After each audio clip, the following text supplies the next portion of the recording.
Launch director. Launch vehicle is ready to launch. We have ignition. You have permission to 2, launch. 1, and liftoff. Liftoff of the United Launch Alliance Atlas V rocket. Mach 1, execute. And we have an indication of spacecraft separation. At Space Launch Complex 41, an Atlas V rocket is fueled and ready to launch AEHF-4, the fourth advanced extremely high-frequency satellite for the United States Air Force. Good evening and welcome to Cape Canaveral Air Force Station in Florida. I'm Tyler Strickland, a trajectory engineer from ULA's Mission Design Team. I'm coming to you live from Mission Control in the Atlas Spaceflight Operations Center. Currently, the team is not working any issues, and we are proceeding in the count towards liftoff at 12:15 a.m. Eastern. A few seconds from now, the count will enter a planned 15-minute hold. There are 2 planned holds in our nearly 7-hour launch count. The planned holds give our team additional time to resolve any issues prior to entering the terminal count.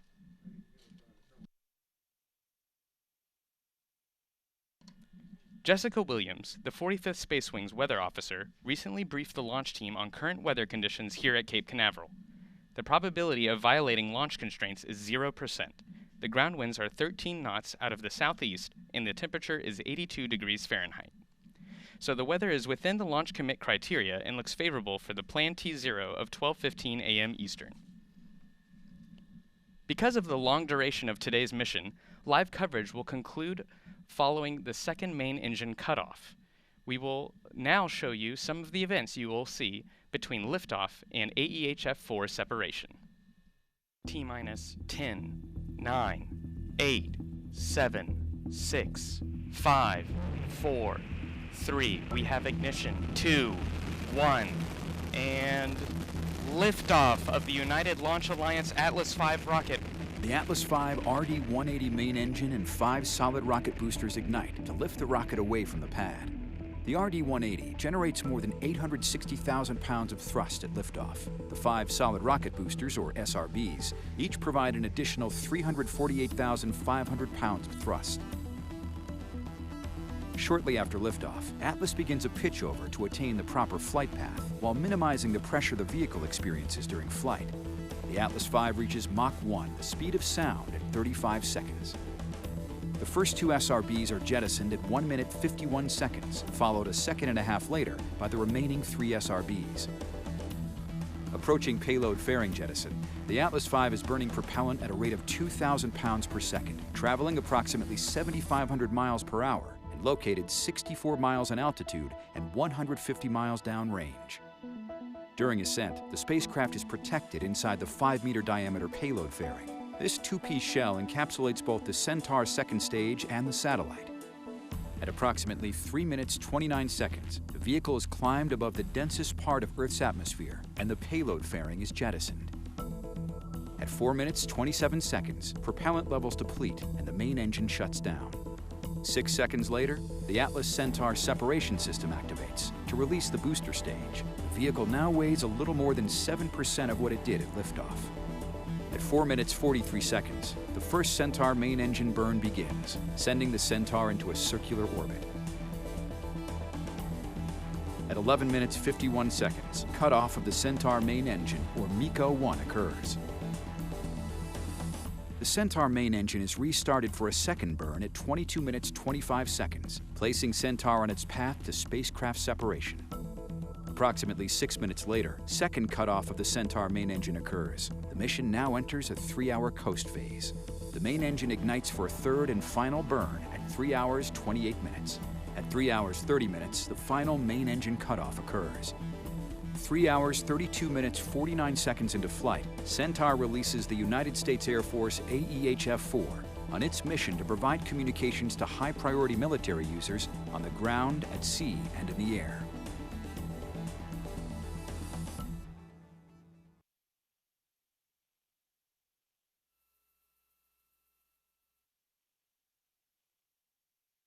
ULA is using the Atlas V 551 configuration to launch AEHF-4. This is the 79th Atlas V launch in the 131st ULA mission. Produced in Decatur, Alabama, the Atlas V 551 is the largest and most powerful configuration in the Atlas V fleet. It is comprised of a common core booster powered by an RD-180 engine, 5 Aerojet Rocketdyne solid rocket boosters, and a Centaur second stage powered by an Aerojet Rocketdyne RL-10C1 engine. The AEHF-4 payload is protected during ascent by a RUOG 5-meter diameter payload fairing. On October 5th, the encapsulated payload was transported to the Vertical Integration Facility, or VIF, at Space Launch Complex 41, where it was mated to the Atlas V rocket. The launch countdown begins with moving the rocket from the VIF to the pad. At approximately 10:30 a.m. Monday, the quarter-mile trip began using 6 components to complete the 20-minute trip. Weighing in at about 2 million pounds, the Mobile Launch Platform, or MLP, supports the rocket and contains air conditioning, electrical, and commodities, while the undercarriages bear the weight of the MLP and rocket. 2 rail cars lead the move with the payload van, providing communication to the payload while the ground van houses the ground support for the rocket. At the rear of the convoy, the portable environmental control system provides air conditioning to the payload and rocket. Finally, trackmobiles provide the power to move the 3.5 million pound convoy. A third trackmobile is added to the front of the convoy to move our largest Atlas V configurations, like today's 551 rocket. The Atlas V rocket stands 197 feet tall, or about 21 stories, and weighs about 1.3 million pounds fully fueled. The RD-180 main engine and 5 solid rocket boosters produce approximately 2.5 million pounds of thrust to lift the rocket off the pad and begin its journey to orbit.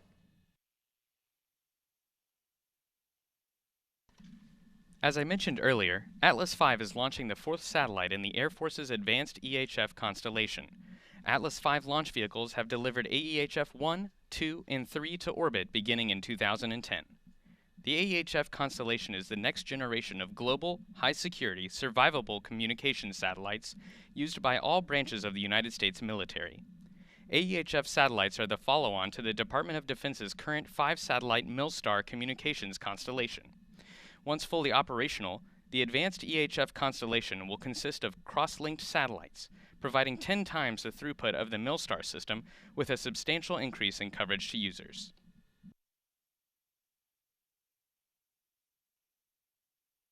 This morning's mission has a number of exciting milestones. We will begin by hearing from the commander of the 45th Space Wing, Brigadier General Chess, to discuss ULA's 50th launch for the United States Air Force. Then, Major Matthew Getz will be joining me to dive into the capabilities AEHF will provide. We will also see my interview with Marty Malinowski, the Atlas V Chief Engineer, talking about today's 250th flight of the Centaur upper stage, followed by Lori O'Donnelly to fill us in on the role Lockheed Martin played in this mission.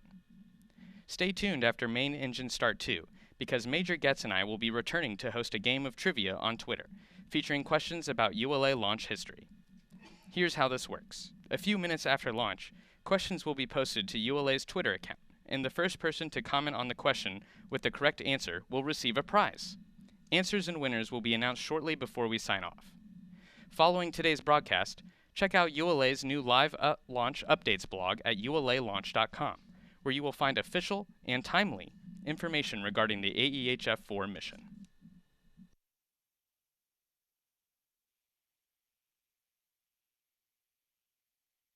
The artwork on the payload fairing of today's Atlas V rocket consists of a flag in each corner representing the countries involved with AEHF: the United States, the United Kingdom, Canada, and the Netherlands. The 3 stars at the bottom represent spacecrafts 1 through 3, with a larger star coming over the horizon to represent this 4th AEHF launch.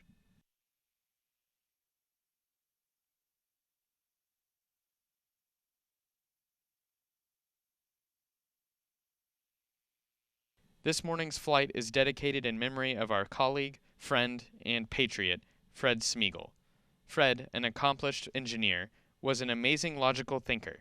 He had a significant depth of knowledge in many areas, including avionics packaging, stress, dynamics, and how to test anything. Fred was well known and greatly trusted in the customer community, a testament to his knowledge, but more importantly, to his character. Fred was a caring, happy, fun, and humorous individual, dedicated to his career and especially his family and friends. He used his artistic ability to volunteer for ULA events and had a booming laugh that could brighten the entire team. Well respected and loved across ULA, Fred was always willing to lend a hand or teach someone something new. Fred loved launching rockets and was the consummate rocket scientist, and he will be missed across the launch community, where he left an amazing legacy.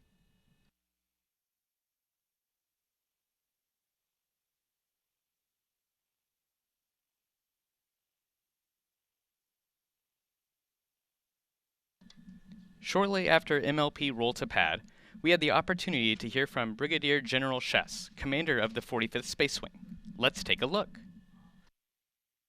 First off, I want to say how excited I am to be back at Cape Canaveral Air Force Station as the 45th Space Wing Commander. From 2012 to 2014, I had the pleasure of being the Operations Group Commander, so I'm no stranger to the hardware we have behind us and the great partnership we have with ULA. This upcoming launch of Advanced AEHF-4 marks a critical part in the Air Force's Evolved Expendable Launch Vehicle program. ULA has been a great part of that program that's had 100 launches to date, but this is the 50th launch for ULA, and this brings an incredible partnership together to be able to bring national security space to the warfighter downrange, and that's what Advanced AEHF-4 does for us. It brings protected military satellite communications to the warfighter, and we need that, and this is a great partnership. So with that, I'd like to say thanks to ULA for their partnership with us, thanks to the 45th Space Wing for the commitment and dedication to assured access to space, because we know control of the battlefield begins right here.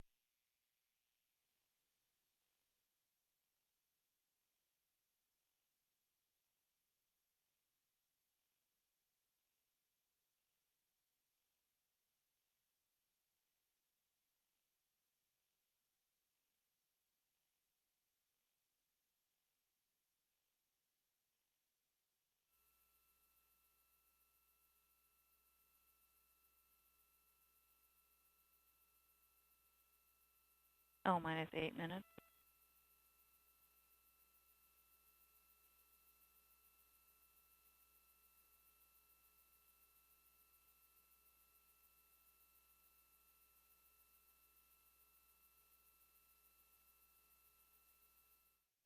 We remain in the planned 15-minute built-in hold as we continue to prepare for liftoff.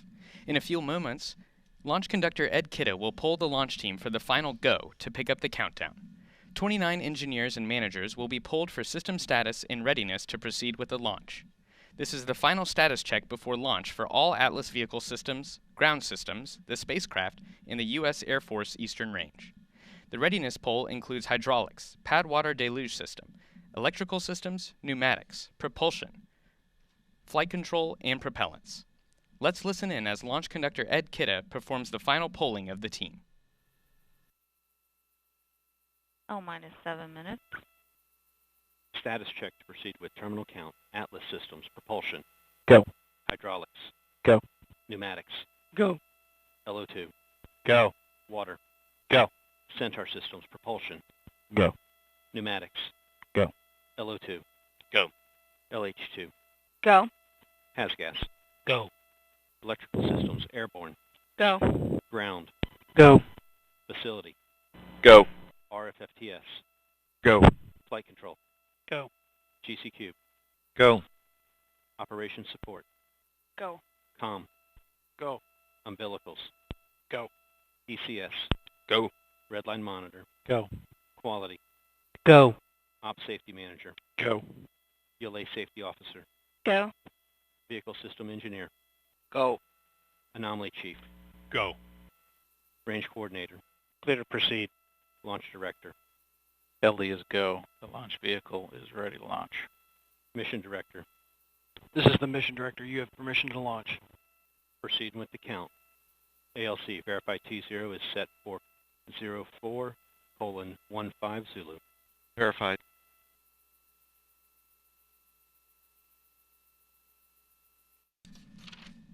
Polling is complete and the launch team has given the go for launch. From T-minus 4 minutes until launch, you will be listening to Launch Conductor Ed Kidda and his team performing the final steps in the countdown procedure. You will hear the team call out that Atlas LO2 topping has been secured, followed about a minute later by the call out for transferring the Atlas and Centaur stages from ground facility power to internal battery power. At T-minus 1 minute and 55 seconds, the team will command the launch sequencer to start, followed shortly by securing the Centaur LH2 and LO2 topping activity. At T-minus 1 minute and 40 seconds, the team will command the flight control system to launch enable and arm the flight termination system. In the final minute, the Atlas tanks will be verified at flight pressures, followed by verification of Centaur tank pressures. A final status check of Atlas, Centaur, and AEHF-4 readiness is conducted at T-minus 25 seconds. At T-minus 3 seconds, the RD-180 engine will roar to life. After liftoff, you'll hear the voice of Patrick Moore providing launch vehicle ascent data.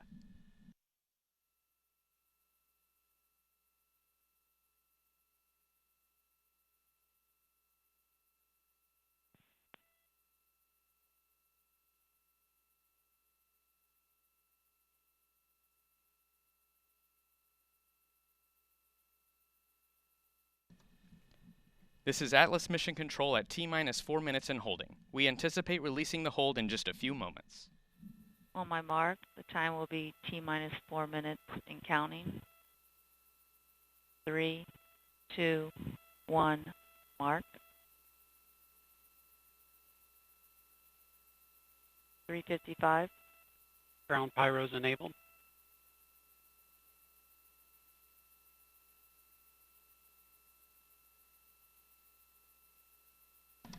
The countdown clock has resumed and we are go for launch at 12:15 a.m. Eastern.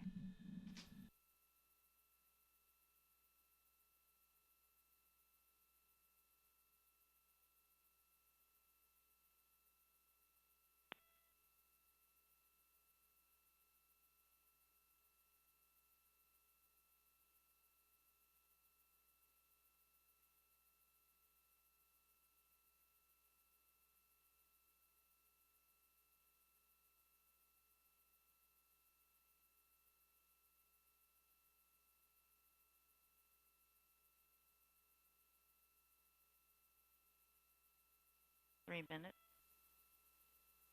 Atlas tanks to flight pressure. Carrying LO2 topping. 250. FTS internal.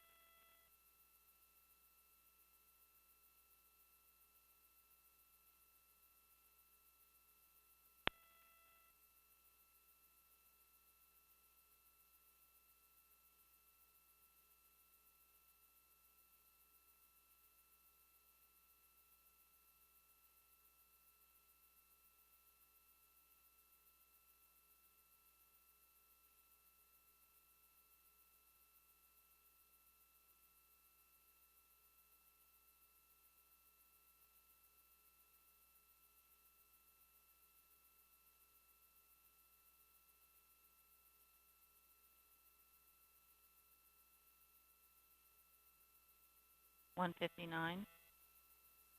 Vehicle internal. $155. Launch sequencer start. $150. Securing Centaur LH2. Securing Centaur LO2.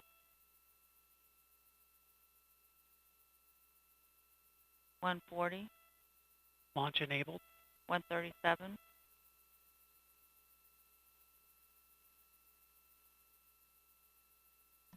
T-minus 90 seconds. FTS The launch arm. vehicle, payload, ground systems, and eastern range are go for launch. 120. OCUs armed. SVS count started.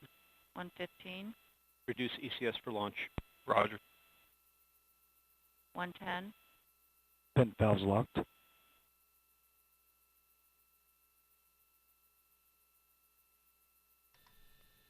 T-minus 1 1 minute. Rock report range status. Range green.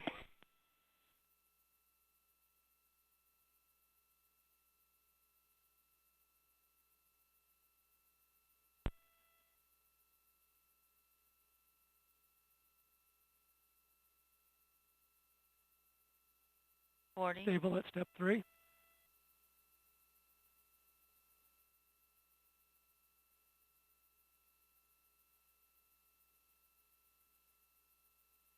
$28.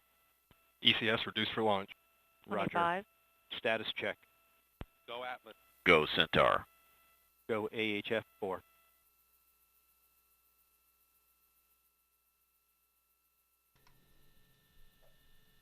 T-minus T-minus. 10, 9, 8, 7, 6, 5, 4, 3.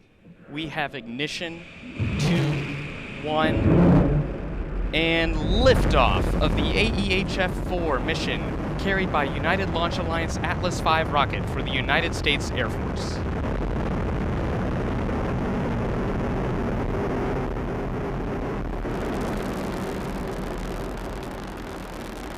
Now 20 seconds into flight. P has gone to closed loop control.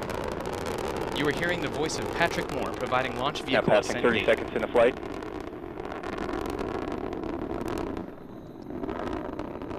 Mach 1, Atlas 5 is now supersonic. Now passing 40 seconds into flight. And we're experiencing a telemetry dropout in the Denver data station. At this point in the flight, RD-180 should be throttling back up to 100% thrust, passing through max Q.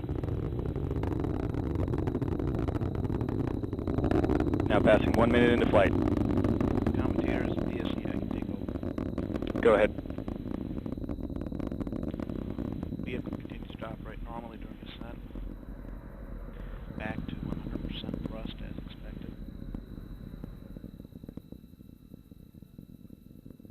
And VSE, I have data now. Back to you. Now 1 minute, 25 seconds into flight. Atlas V rocket now weighs just 1/2 of what it did at launch, burning propellant at a rate of 6,900 pounds per second. Now 1 minute, 34 seconds into flight. And we have burnout on all 5 SRBs. RD-180 throttling back up to full thrust. 1 minute, 45 seconds into flight. 1 minute, 50 seconds in. And we have jettison of all 5 solid rocket boosters.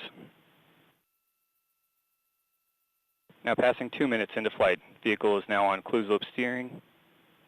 And vehicle is now passing Mach 5. Now 2 minutes, 10 seconds into flight. RD-180 pump speeds and injector pressures look good in the full thrust mode.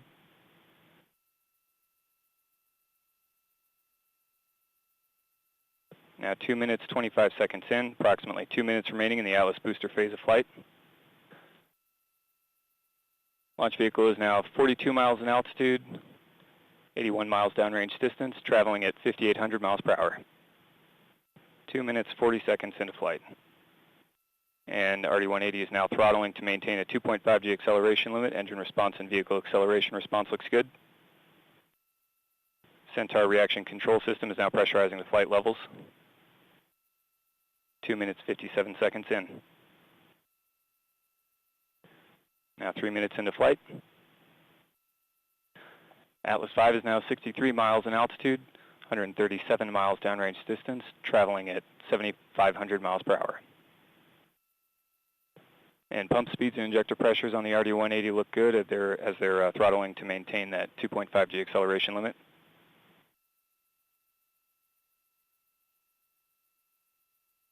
Approximately 1 minute remaining to BECO, standing by for payload fairing jettison.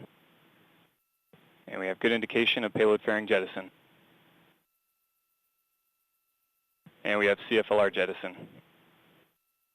Now 3 minutes, 40 seconds into flight. Vehicle now throttling to 95% thrust.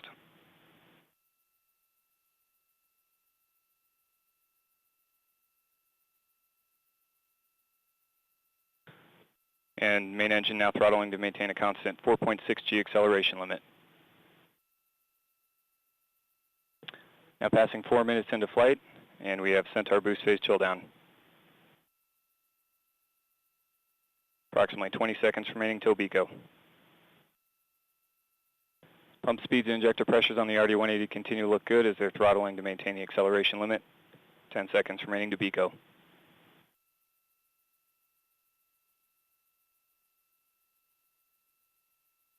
Standing by for BECO. And we have BECO booster engine cutoff, standing by for stage separation. And we have good indication of stage separation. We have pre-start on the RL-10, standing by for ignition. And we have ignition on the RL-10. Chamber pressure looks good. Vehicle body rate response looks good. This is the first burn of today's mission. This first burn should last approximately 6 minutes. RL-10 appears to be performing well. Chamber pressure looks good. Vehicle body rates also looking good.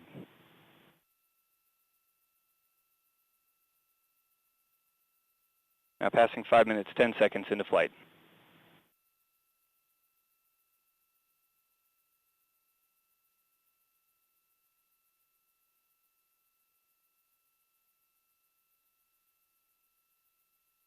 And 5 minutes, 25 seconds into flight.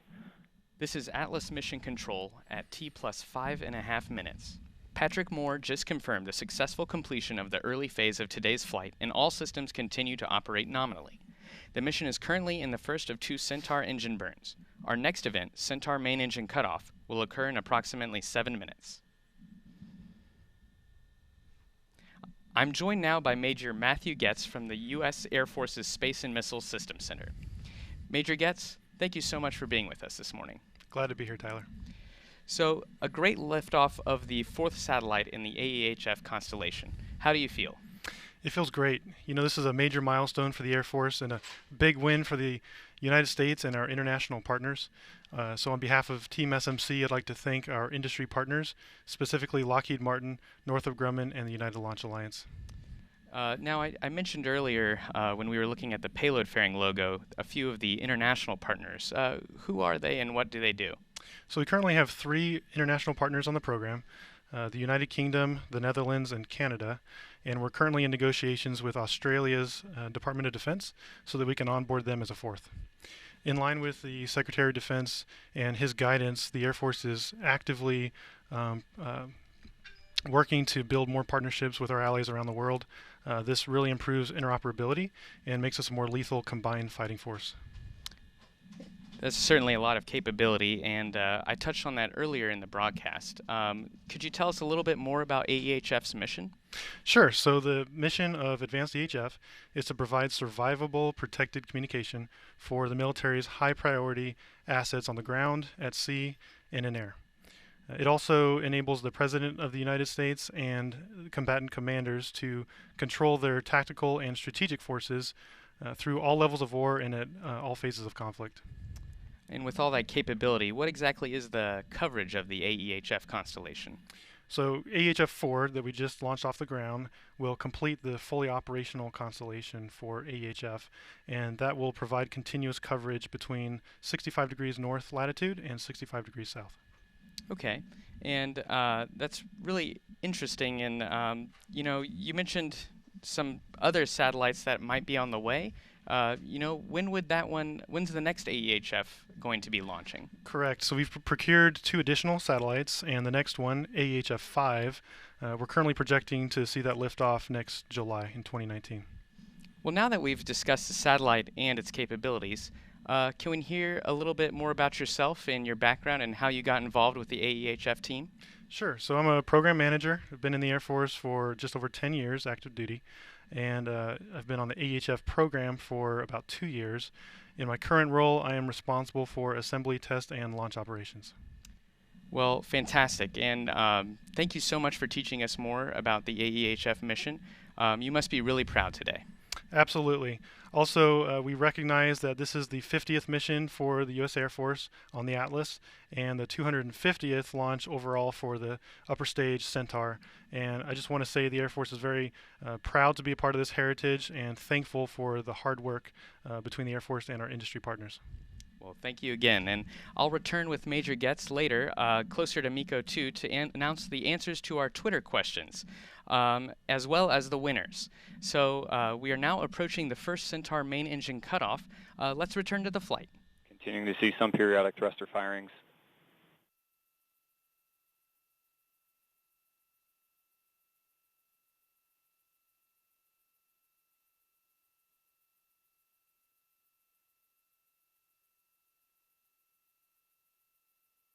Now passing 9 minutes, 30 seconds into flight.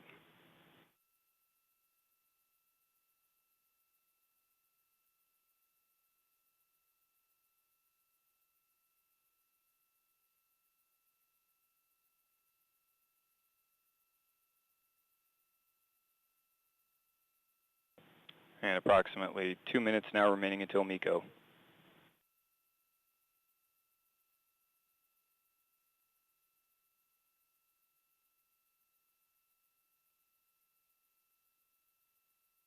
And Centaur propellant utilization system continuing to control MR as expected. RL-10 chamber pressure continues to look good.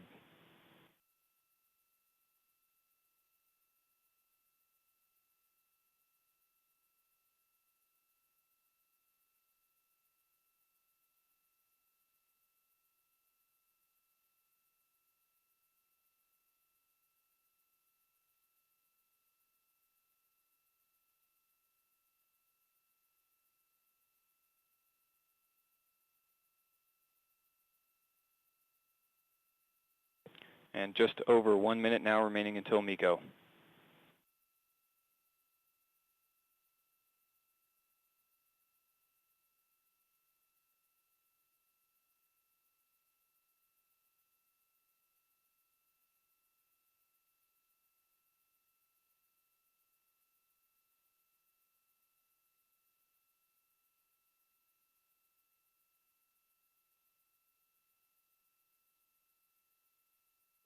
Now passing 11 minutes, 15 seconds into flight.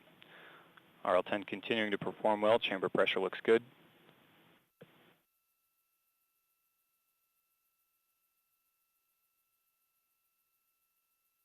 Now 11 minutes, 30 seconds into flight, and we have IIP vanish. Launch vehicle is now orbital.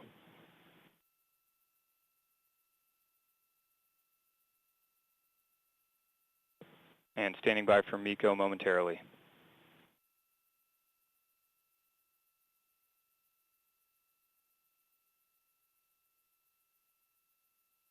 And we have MECO, main engine cutoff.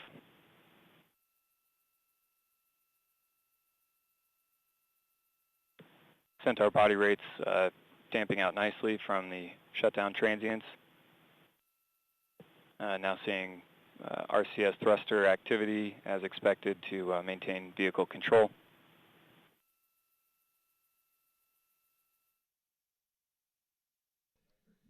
This is Atlas Mission Control at T plus 12 minutes, 22 seconds and counting. Patrick Moore just confirmed the first Centaur main engine cutoff. Our next event, main engine burn number 2, will occur in approximately 10 minutes. And Centaur is now turning to the MES 2 attitude as expected.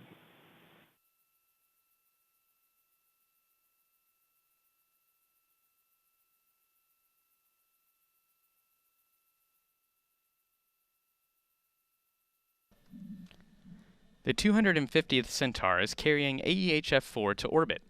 Let's see what Atlas V Chief Engineer Marty Malinowski had to tell us about this amazing launch capability. Marty, I know you're busy. We're still going through pad roll operations right now, so I really appreciate you taking some time to talk to me today. We're preparing to launch the 250th Centaur. Can you tell me a little bit about why it's been such a successful upper stage?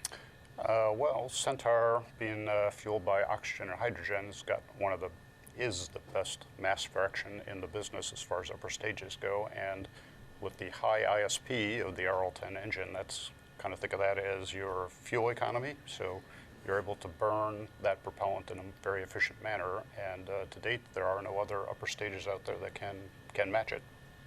So you mentioned the liquid hydrogen and liquid oxygen. So what kind of steps do we go through on day of launch to fill up the engine?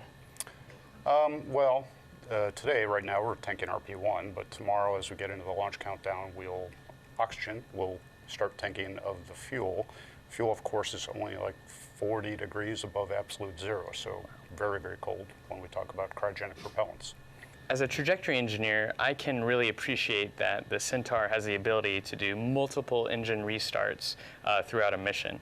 What about the Centaur allows this to be possible? Well, the RL-10 engine, being an expander cycle engine, basically gets its power from the boiling of the liquid hydrogen once it comes in contact with the fuel chamber, and the heat in the chamber basically turns into steam that turns a turbine. So it's kind of got its own built-in power source, and as far as ignition, it's an electrical spark type ignition. So the stage can be multiple times. That was proved out on Titan Centaur number 5. They actually burned 7 different times on that mission, basically to test the capability to restart that Centaur in orbit.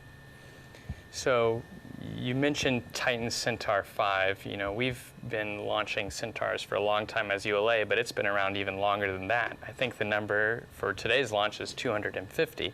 How many of those Centaur launches do you think you've been a part of? Oh, my first launch was AC-68R back in 1988, so I'd guess it's probably on the order of 150 or so. Wow. So, yeah, there's been quite a few of them. And that's been a lot of launches you've been a part of. And are there any of those that kind of stick out to you that are really memorable when it comes to thinking back on this? Absolutely. The Pluto New Horizons mission was extremely interesting, not only for the science objective that they're trying to perform, but the fact that we also had to integrate a 3rd stage on top of Centaur. So that's a unique feat that we hadn't done before. There are a couple other missions that I thought demonstrated how well our analysts really understand how the Centaur performs. That might be the LRO L-Cross mission and RBSP, Radiation Belt Storm Probe mission. They used basically all the capabilities in our Centaur in terms of being able to fly 0G coasts, to raise and lower our orbits, to do some insertion of multiple spacecraft that we had never done before. And when it was all said and done, it worked perfectly. So I hear you're quite the historian when it comes to Centaur. Can you tell me more about its origin? Yeah, actually the gentlemen that I started working for back in the day were some of the people that did that early design development of Centaur, and that work began probably in 1958 or so. There was at General Dynamics Astronautics Division, they had 2 teams competing to build an upper stage. One was the Centaur, the other one was called Vega. And the Vega team was paired up with Pratt Whitney building the precursor for today's RL-10, and the Centaur was actually working with General Electric. And NASA ended up looking at all the proposals and decided they liked the Pratt Whitney RL-10 version of the engine best, and they liked the Centaur, so they married the 2 together, and that became our configuration. But the other interesting aspect of that too is the reason Pratt Whitney's engine was so far ahead was they had experience going back to perhaps 1956 or so on a classified program called Suntan that was to replace the U-2 spy plane with a liquid hydrogen powered turbojet engine. So they had to develop the fuel pump that ultimately became the pump for the RL-10 to feed hydrogen to the turbojet for the Suntan mission. Marty, thanks again for taking some time to talk with us today. We'll let you get back to your busy schedule and your roll-to-pad operations. All right, well, thank you.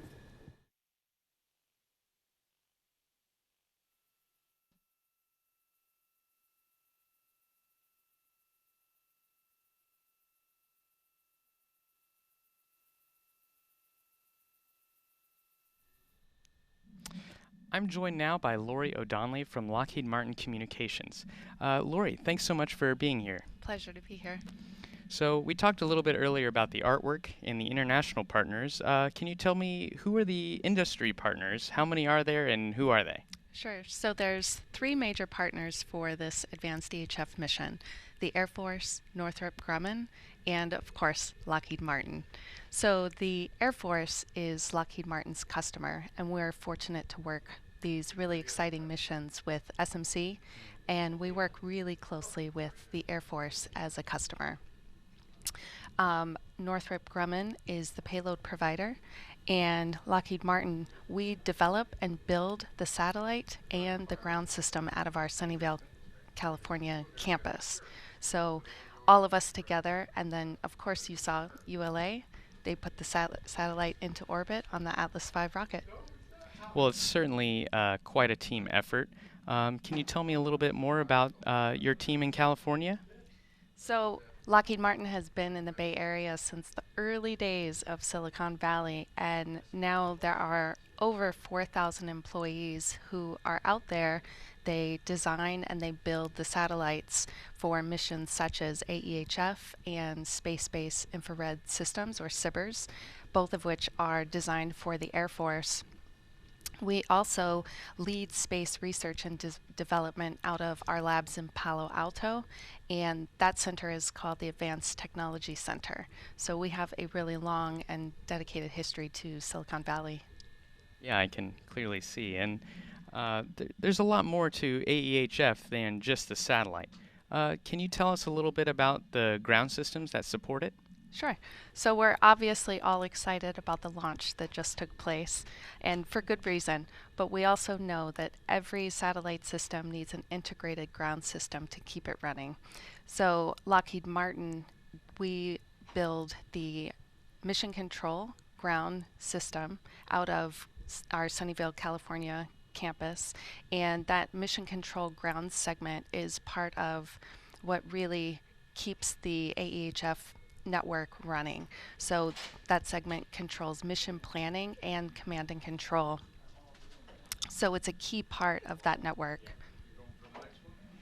And there's certainly a lot of capability with AEHF that we can all look forward to. I know there's a lot of connections to a heritage constellation named Milstar.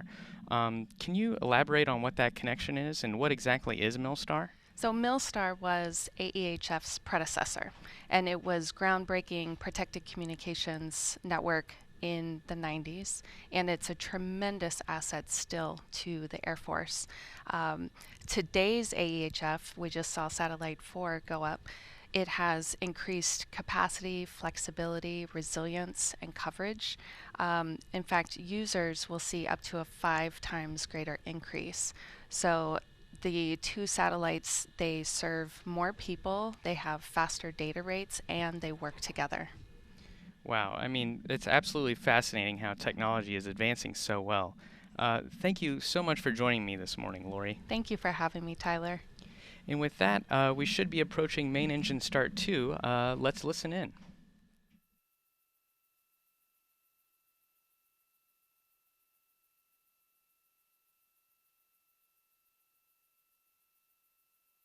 We have LOX pre-start on the RL-10, now standing by for ignition.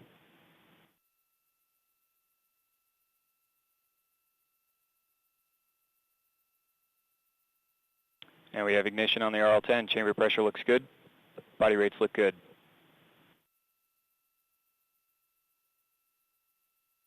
And propellant utilization system has gone to closed loop control. System response looks good. Chamber pressure continues to look good on the RL-10. Vehicle body rates remain stable.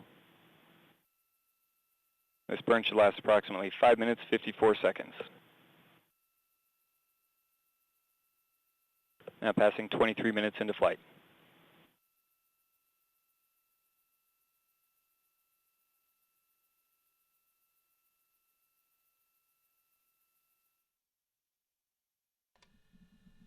This is Atlas Mission Control at T plus 23 minutes, 18 seconds and counting. We just heard confirmation of the second main engine start. Main engine cutoff 2 is planned to occur in approximately 5 minutes. Centaur PU system controlling MR as expected.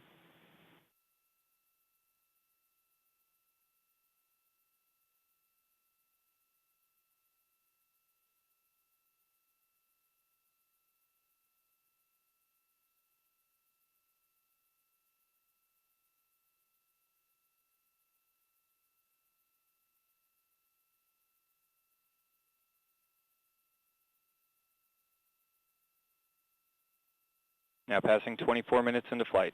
Centaur continuing to perform well in the second burn. And just over 4 minutes now remaining.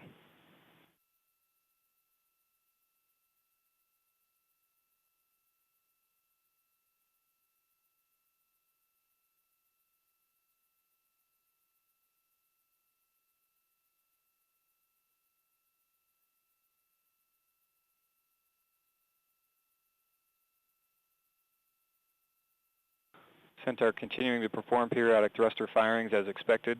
RCS line temps maintaining close proximity to bottle temperatures. Seeing consistent tank pressures on LH2 and LO2. And hydrazine and helium storage bottle pressures also maintaining stable values. Seeing good body rates on Centaur through this first burn. Now passing 25 minutes into flight.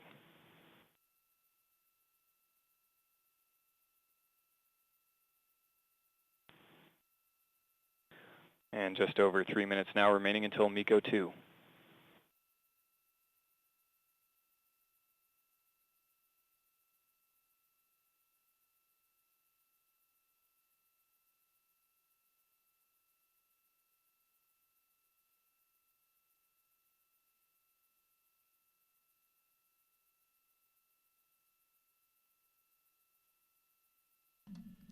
I'm back with Major Matthew Getz, and we're about to announce the answers and the winners to the game of trivia we held on Twitter shortly after liftoff of the Atlas V carrying AEHF-4. Major, are you ready to get started? Absolutely. Let's begin. Question number 1 was, the AEHF-4 mission is the 50th mission ULA has launched for the U.S. Air Force. What was the first mission ULA launched for the Air Force, and which rocket launched it? And the answer is Atlas V Space Test Program 1 launch. STP-1 launched on March 8, 2007 from the same launch pad that AEHF-4 blasted off from earlier this morning. Question number 2 was, tonight's AEHF-4 mission was the 250th flight of the Centaur upper stage. When was the first Centaur flight on top of an Atlas rocket?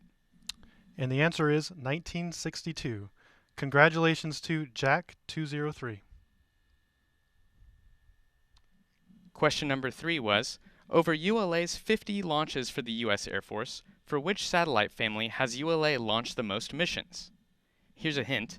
It's the only satellite family to launch on all 3 of ULA's rocket families. The answer is GPS, Global Positioning System. In number 4, question, how over its 250 flights, Centaur has given a boost to many exploration missions. Which planets in our solar system have Centaur missions explored?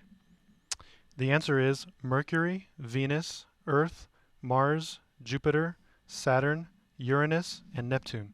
As a note, Pluto was a planet when New Horizons launched, but was downgraded in 2006. Congratulations to Clemensunger. What a great game of trivia. I always love playing trivia. Thanks so much for helping me out, Major, helping me announce those winners, and thanks to all of our followers who participated in tonight's trivia game. Thanks for having me. This was fun.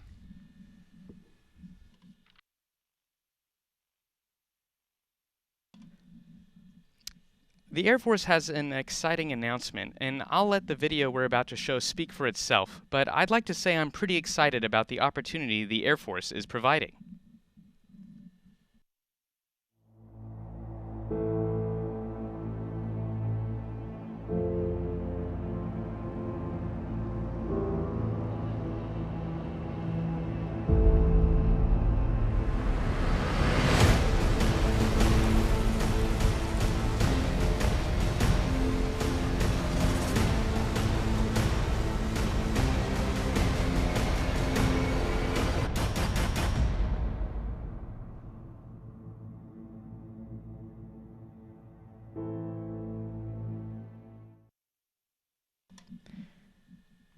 And we're now approaching main engine cutoff 2. Oh, we've got confirmation that it has occurred, so main engine cutoff 2 has occurred.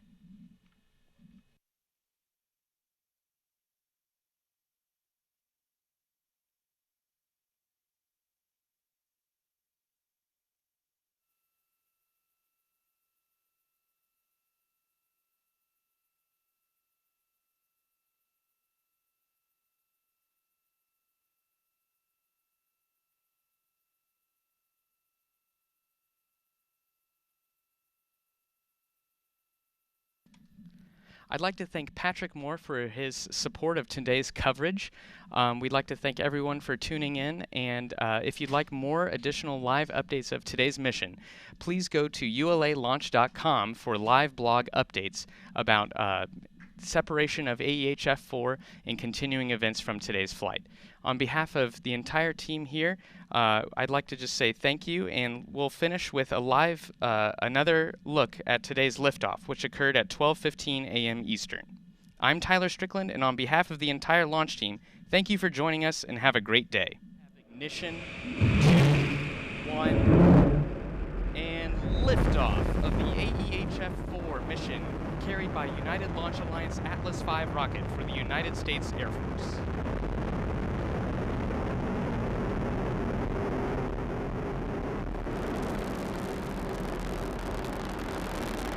Now 20 seconds into flight. Fuse gun closes control.